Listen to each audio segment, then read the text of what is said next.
So I am KB with Nerdophiles. How are I'm you? good. How are I'm you? doing great. Listen, I mean, you are truly so divine and talented as Celie in this Thank you. film.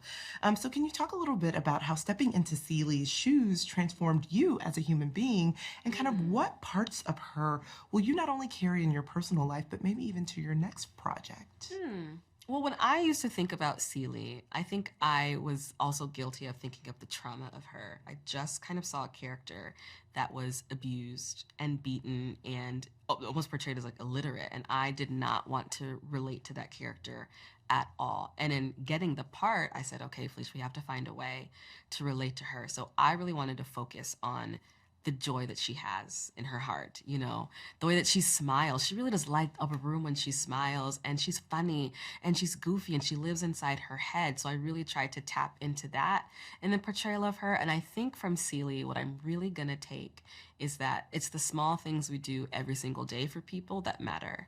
And, it can be something as simple as like giving someone a flower that reminds you of them, or smiling at them, or asking like really how are you doing, or cooking them a plate of dinner. That's what I'm going to take forward, is that our actions that move mountains can be the tiniest little things. Oh, I love that you said her smile lights up a room because it truly, like in every single scene that you're in, when you smile, I don't know, it's something about how like you instantly feel Celie's warmth, Mm-hmm. which I think is why, as she gets older, she has that relationship with Sophia. But for me, just as young Celie, like I'm glad you said the joy because there's so much like love and God in young Celie, but also I think a lot of that joy comes from the true love story, which is the sisterhood between Yes. her and Nettie.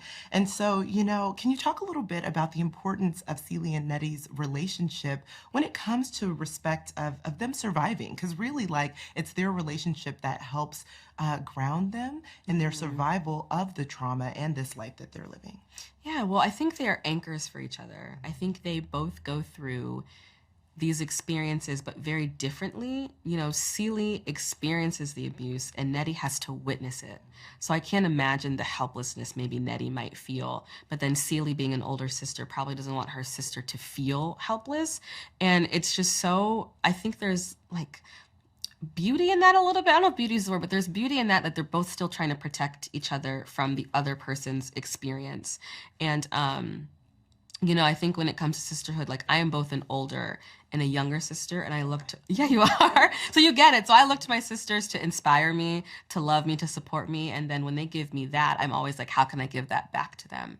And I think, that's a really big message in this film is, when we step outside of ourselves to give to other people, it's reflected back to us. Oh, I love that. Listen, Yeah. again, I adore your portrayal in this. Thank I you. mean, I think it is so exceptional. And so just thank you for taking the time to chat with Nerdophiles. Really appreciate it. Thank you so much. I appreciate you. Thanks.